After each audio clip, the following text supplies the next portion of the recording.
That carbon splitter on a Chevy SUV, Lamborghini Urus never went this far. There's a structural decision built into the roof of this SUV, derived directly from the C8 Corvette's chassis architecture that no performance SUV manufacturer has carried over from a sports car platform at the factory level.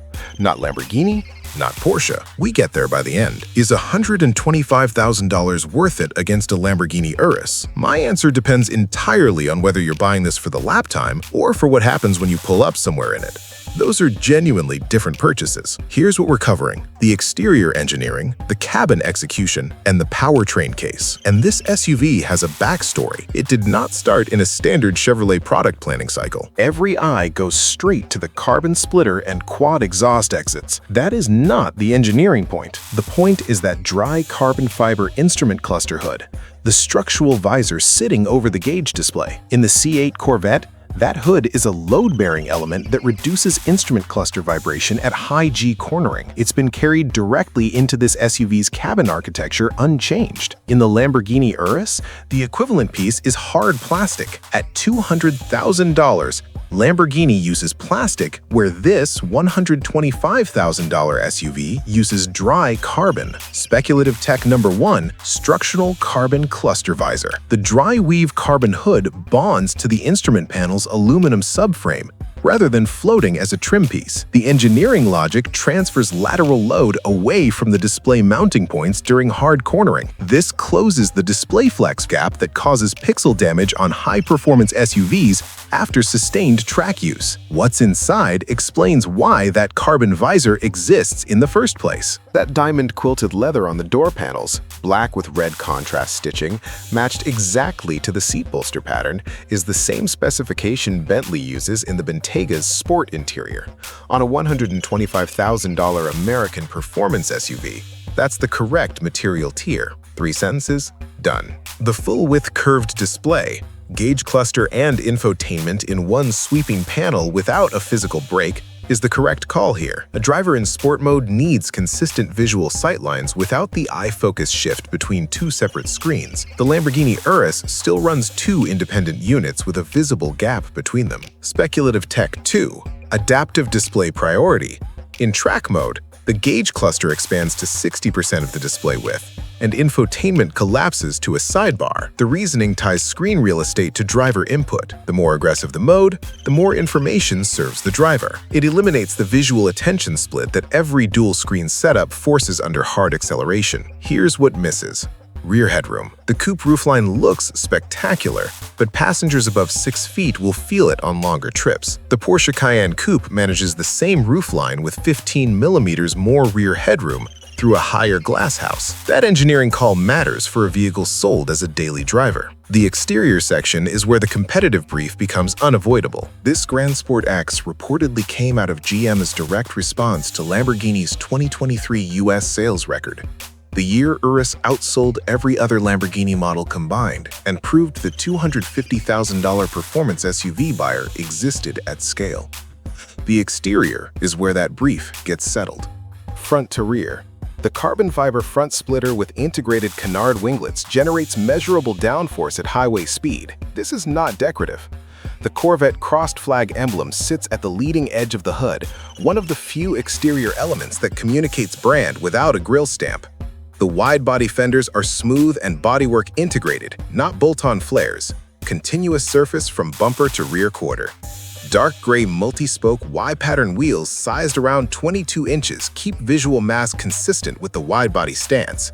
The active rear spoiler visible in the rear 3/4 image sits flush at low speed and rises under load.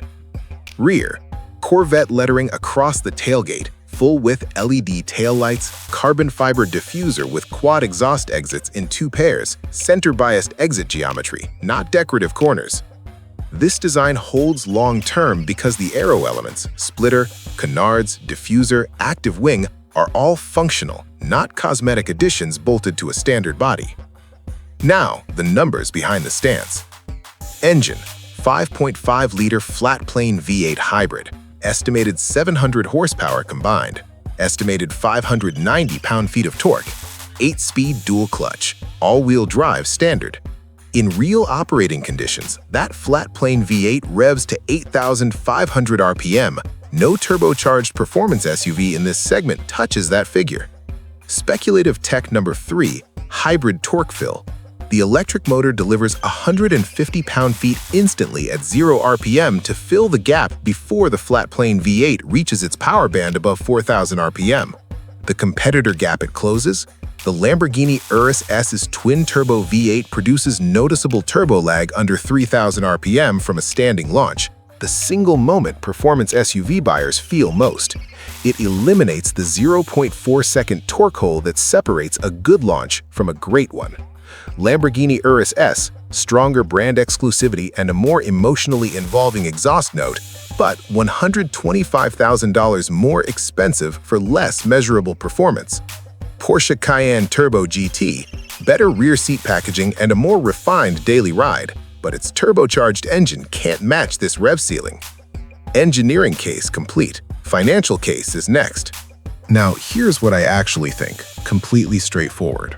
That Urus brief explains every decision. The structural carbon visor, the adaptive display priority, the hybrid torque fill, the functional aero package, every call traces back to one objective. Make the Urus buyer ask whether they paid $125,000 for a badge. Whether GM succeeded depends entirely on how much that badge still matters to the buyer standing at the window. Expect this Grand Sport X to land between $118,000 and $132,000. The Lamborghini Urus S starts at approximately $250,000. It delivers stronger badge equity and a more visceral exhaust experience, but no structural carbon cluster architecture and no hybrid torque fill at any price point. The base Corvette E-Ray starts near $105,000, giving up the wide-body aero package, the diamond-quilted cabin specification, and the flat-plane V8 entirely. Factory performance SUVs built on genuine sports car architecture hold value differently than luxury brand alternatives with equal or lesser mechanical content.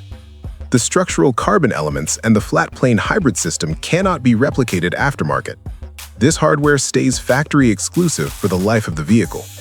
For a 4 to 5 year hold, American performance vehicles at this specification level have shown stronger percentage retention than equivalent-priced European alternatives in the last 2 market cycles. If you drive hard on weekends and want the fastest performance SUV at this price, this is the most coherent option in this segment. If the Lamborghini badge and its resale liquidity in your social circle matter more than lap time, the Urus gives you more of that recognition for $125,000 more. What this Grand Sport X earns its premium through isn't horsepower. It's a sports car chassis inside an SUV body, executed as a single coherent engineering brief. That carbon splitter from the opening, it's not theater. It's the exterior signal of a vehicle built from sports car engineering outward, not from a truck platform upward. If you've driven a Lamborghini Urus or a Porsche Cayenne Turbo GT back-to-back on the same road, I genuinely love your perspective on where the performance SUV formula actually breaks down. Next up, Grand Sport X against the Porsche Cayenne Turbo GT head-to-head. On the driver's test, $125K for American flat-plane engineering or $185K for Stuttgart's turbocharged refinement. Drop your call below, then subscribe.